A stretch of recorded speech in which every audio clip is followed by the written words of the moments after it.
I do love coffee, especially when it's in my Transformers mug, and I do love having you guys drop by for a little visit. Today we're going to cover a few things. This is going to be slightly different. We're going to cover something that has to do with Optimus Prime, something that has to do with Beast Wars Megatron, something that has to do with Bumblebee, and I'm even going to do an update on this. And as much as it displeases me to say it, I need to admit that I was wrong about something. Stick around, we're going to cover it all in the latest GotBot True review.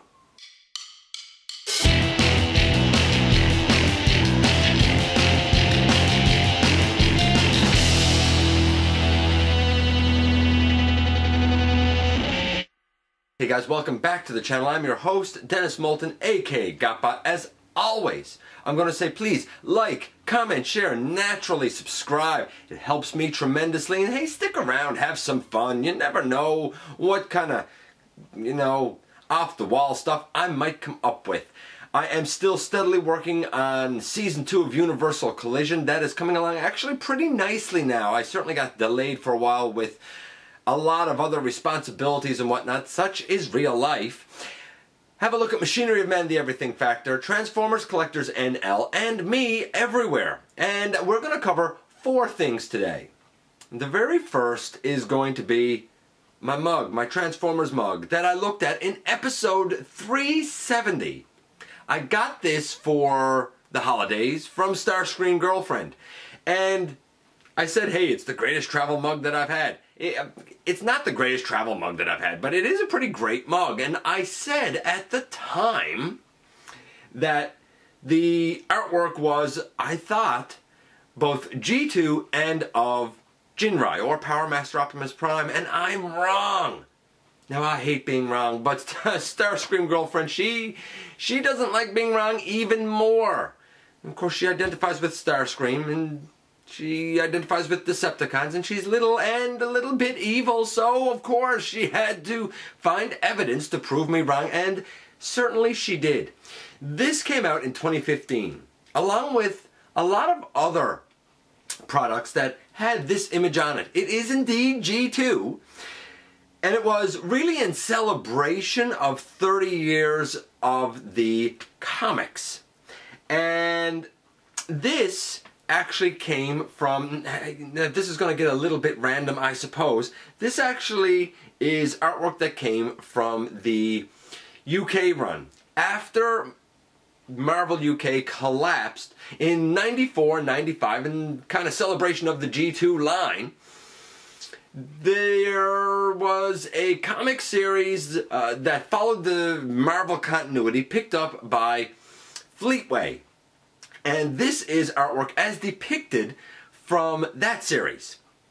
It's still great artwork, but it is certainly not Jinrai or Ginrai, depending on your pronunciation. It is indeed a rendition of Optimus Prime.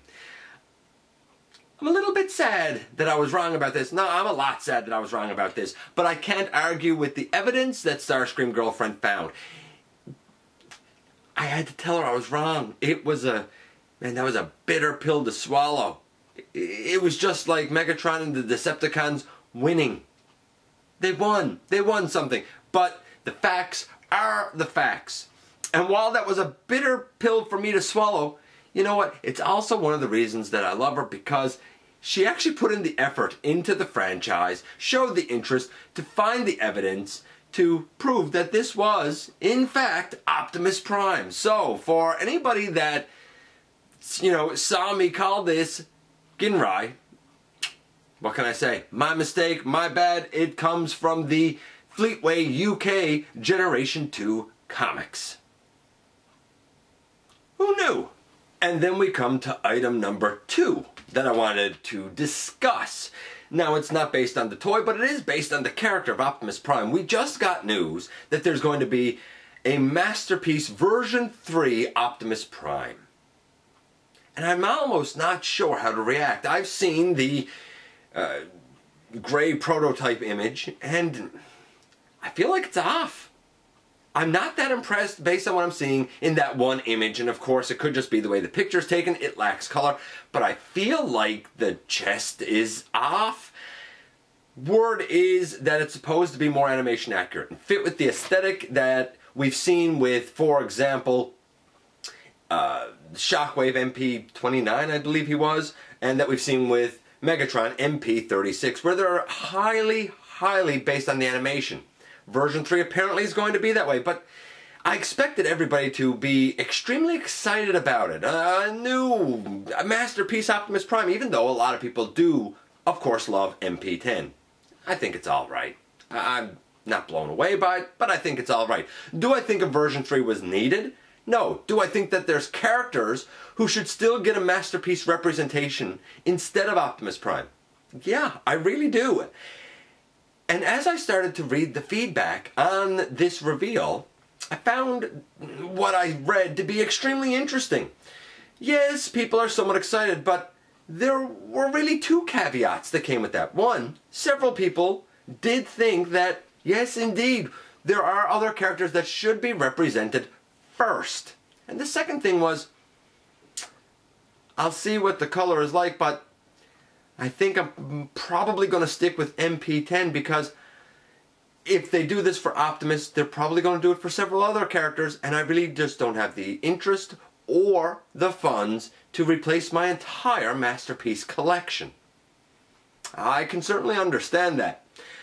I guess we'll learn more as we get more images and details of what this guy's going to be. Do I think that there was room for improvement from MP-10? Yeah, I do. Both in his conversion and his articulation, especially around the shoulders. Let's see how version 3 works out. I'm reserving judgment for now, but I don't feel like I'm blown away by what I'm initially seeing. Maybe you are. I'd love to hear if you're excited for version 3 Masterpiece Optimus Prime or not. But right now, in terms of a reveal, I kind of give it a 7, I guess. It's another Optimus that's a masterpiece. Okay, it's fine, I suppose. And maybe part of it is because he's kind of being announced alongside what may very well be the most magnificent masterpiece ever. And that's going to take us to topic number 3. And topic number 3 relates to this character, Beast Wars Megatron.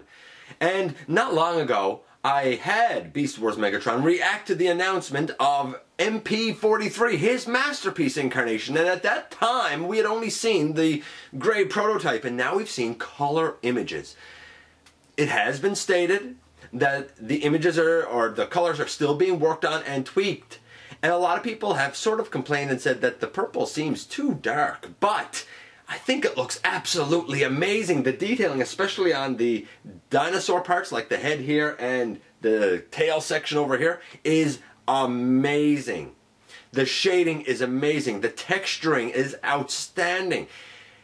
He was shown alongside Masterpiece Dinobot, and Masterpiece Optimus Primal is significantly bigger than Primal. In fact, he's about the same size, if not a little bit bigger than Dinobot. Some people might say that's a proper scale. Some people might complain and say Optimus Primal is too small. I think it's probably a proper scale because you're comparing a Tyrannosaurus Rex to a gorilla. I mean, a Tyrannosaurus Rex is a lot bigger, and I believe in the original animation, Beast Wars Megatron was indeed bigger than Optimus Primal. Was he that much bigger? I'm not sure. Nevertheless, I think that this guy getting a masterpiece, though it is probably long overdue, I think it might very well be one of, if not the best masterpiece we've ever gotten. I'm going on record and saying it now, at least for looks. Let's see what functionality looks like in announcements to come and showcases of the figure to come and whatnot. But for waiting so long for this guy, fans of Beast Wars, I hope, are going to be really pleased by it. Now, here comes the one issue with it, and the one thing that I've heard and read in feedback. A lot of people are concerned about how much a masterpiece version of this is going to cost, figuring he will clock in most likely around the same price as Dinobot. Because of the demand of the figure, and people talk about things like parts count, and they talk about things like, paint applications and difficulty of conversion and everything else, and all that does factor into it. But at the end of the day, the demand for this guy is going to be outstanding. And for that reason, I really, really think he is going to come in at a higher cost than Dinobot. I don't know if that's going to be a deterrent for many people. I know it gives a prohibitive price for me. If I'm spending about $300, I expect the thing, and I've said this before, I expect the thing to be a couple of feet tall and turn into a city. Nevertheless, I'm not going to pretend that I'm not absolutely tempted by this, because I really, really am. And you can see those images kind of everywhere now, because it's one of those like hot button topics among the fandom. Speaking of hot button topics among the fandom, that takes us to topic number 4 that I wanted to discuss. And topic number 4 has to do with this guy, or rather the character, not so much the figure. But before we get into that, let's just sort of reiterate what we've covered so far. Topic number 1 was my mug, and boy did it pain me to have to admit that Starscream Girlfriend was correct. That one still smarts a little bit. Then we had, as topic 2, my reaction to the masterpiece Optimus Prime version 3 that will be upcoming. Now, admittedly, my thoughts on that, while I stand by them, they are totally based on seeing just the gray prototype images. And while that chest does seem off to me right now, I totally do reserve judgment until we get final colors and a real good look at that incarnation of the Autobot leader. Who knows? Maybe it'll end up being fantastic in the end. Time will tell. And then topic 3 was Beast Wars Megatron MP-43, and I still think that that thing is going to be absolutely amazing. It's going to be glorious. It's going to be more art than toy. Although I'm not going to pretend that I don't fear for the cost of that thing. I think that's going to be a real breaking point. And now we come to this, the trailer for the Bumblebee movie. And like a lot of people, I saw it, and going into it, my thought was, okay, I guess I'll watch it. I mean, it's a Transformers movie. I'm going to watch it, but I wasn't excited about it. I mean, I've said time and time again that I'm so done with this character. I'm so done with this guy. I get why the movie is being made centered around him because he's so popular and well known. But I really wasn't that excited about it. So was the trailer a success? Well, I would say it was. And here's why. Because it took somebody like me who really didn't have an interest in this film. And I would say my interest in the film was about, I don't know, a 2, a 3 maybe. And now I want to see it. Now I want to see this story play out, see how things are handled, and my excitement has really kind of reached now about a 9. Like, yeah, bring it on, man. Now, that being said, initially my thought was if you're going to do a standalone movie for a character, like, choose anyone else. Anyone. Give one to Ironhide. Give one to Nitro. I mean, that guy was hilarious. I could watch him doing one-liners all day long. But we're getting one for Bumblebee. And there's a lot riding on this, I think. A lot of people have talked about the future of the franchise. They've put a lot of pressure on Travis Knight as the director. But I don't know if that's exactly fair. There's also been a lot of debate as to whether or not this is a prequel or a reboot. And I think it's kind of both. So let's sort of cover why that is now. We start off in the trailer with that classic line echoed by the late great Bernie Mac about like a person doesn't choose the car chooses the driver, and it's a mystical bond between man and machine. And then we see Haley Steinfeld, I don't know what her name is. I'm not good with pop culture, guys. Charlie. We see Charlie, and she finds B. Now, what I found odd was that it seems like there are keys already in the ignition. I don't know if he manifests keys or if she buys it and they gave her the keys, or why the keys would be left in a car that seems to be in a junkyard. And we go to her garage, basically, where she's kind of checking him out, and underneath we see his face. Now, some people have complained about that, but I think it's sort of a nice nod to the whole visible head syndrome that we tend to see in a lot of the figures, and it's sort of like an inside joke, so I'm cool with it. We see the eyes light up, and then we see what is really a fantastic transformation for Bumblebee. where you can focus on his face and kind of watch that back away from you as everything else moves. I thought it was planned brilliantly and shot geniusly, if geniusly is a word. And as soon as he's in robot mode, he kind of cowers in the corner. Now, you know, Bumblebee, as far as we know, still cannot speak, but he emotes so much. In fact, later on we see him in a tender moment with Charlie, and they're hugging, and you can even see the expression on Bumblebee's face. I really like the fact that they're giving the character a whole lot of emotion, and as far as the animation model for it goes, I like it a lot better. I'll talk about that in a little bit. We also see the kind of partial transformation with his arm out that we saw in The Last Night, and it's kind of cool. I think he uses it this time to help slow him down or help him do a turn or something. I think it's against the guardrail, but like, it looks cool. And we see a jet that transforms that is our first indication of a Decepticon, and like, it looked cool.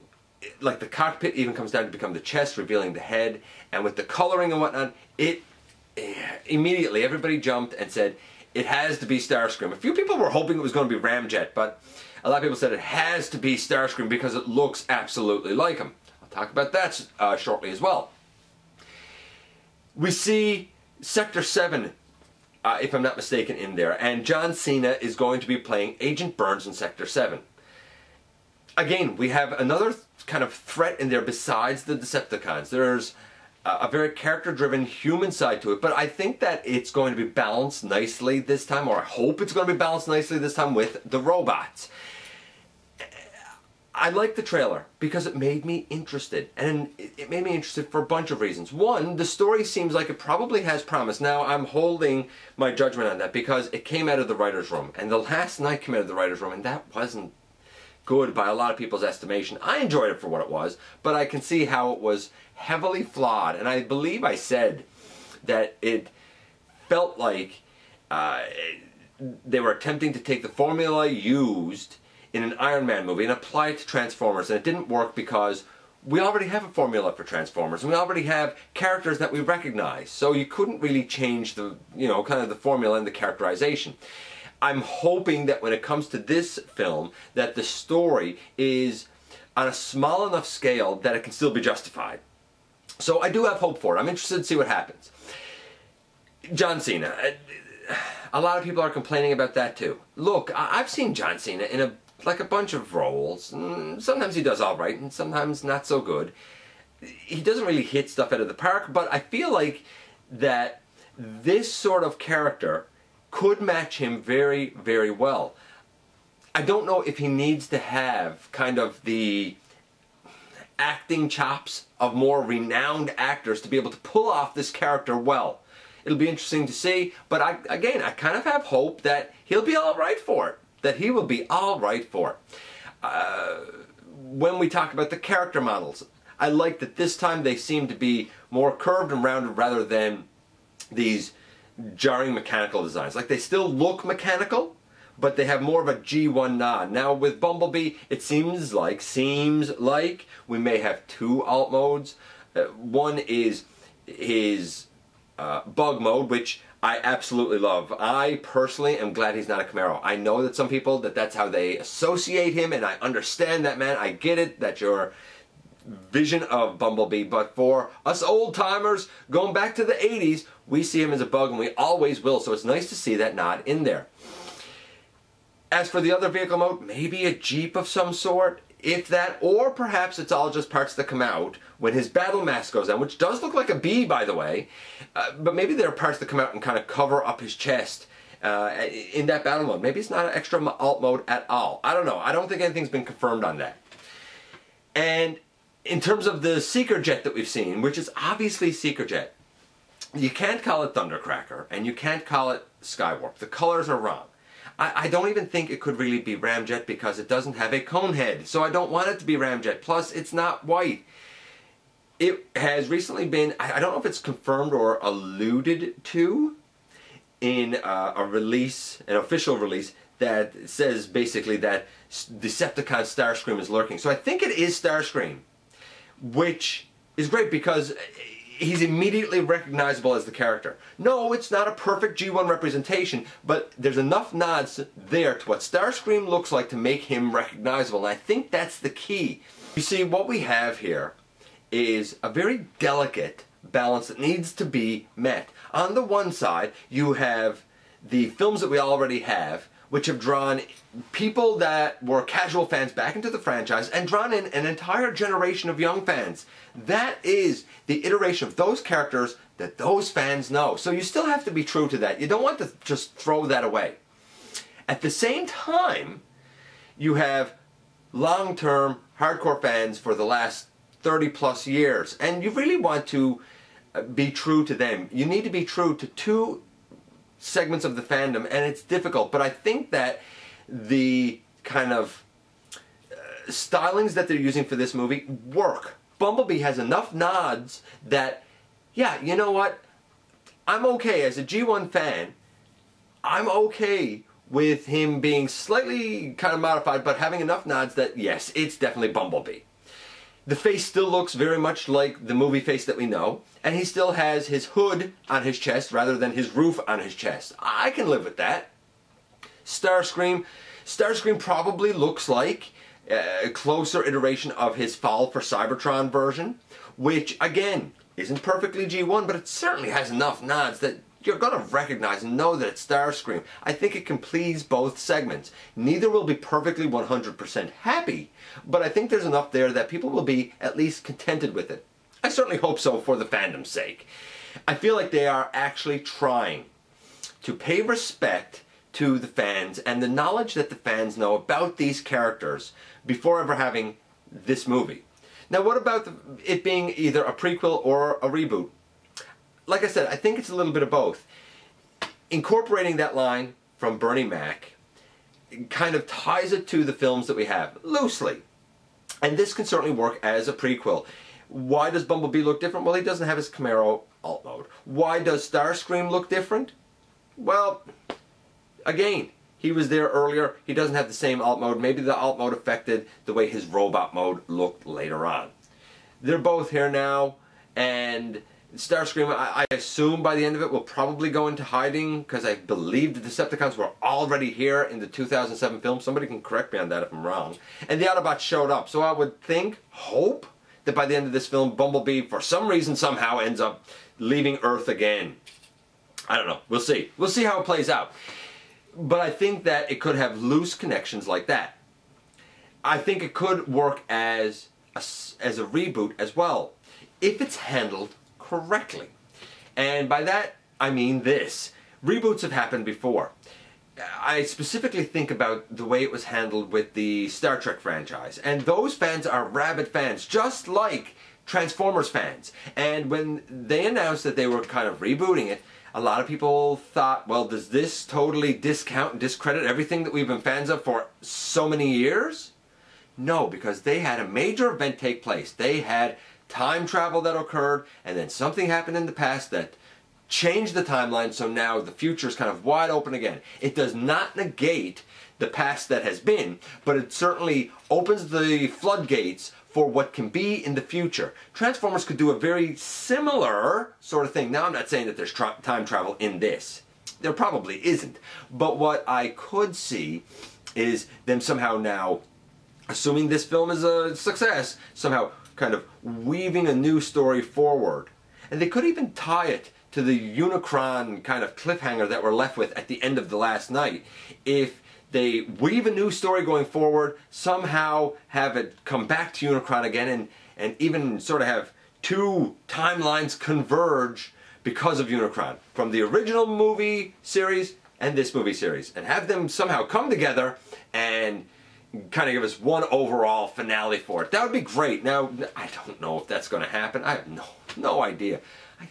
With ideas like that, though, I really think I should have been in the writer's room, man. I really do. A lot of us fans should have been in that writer's room. Anyway, I see options and possibilities for where this could go that's very interesting. At the end of the day, here's the bottom line. I score the trailer at about a 9.5, because a 9 to a 9.5, because it took somebody like me who was not excited about the film really, who is done with this character, to a point where now I'm really looking forward to December coming and actually seeing how that story plays out. There's also been a lot of talk about what's confirmed and what's not confirmed. I think it's safe to say that we have Bumblebee confirmed, obviously. I think it's safe to say we have Starscream confirmed.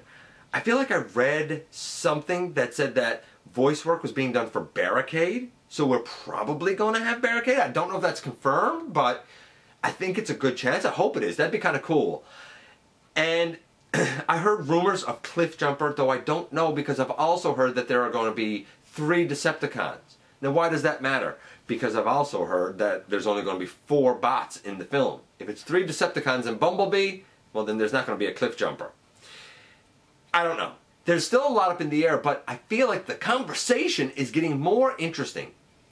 Anyway, let me know what you think about any of these 4 topics that I've covered. My mug, the 3rd version of Masterpiece Optimus Prime, the Masterpiece Beast Wars Megatron that's going to be up and coming, and of course, what are your thoughts on the trailer for the Bumblebee movie? Now you'll notice I didn't put any screenshots or footage in here because by now, if you're anything like me, you've seen it and probably scrutinized it a few times.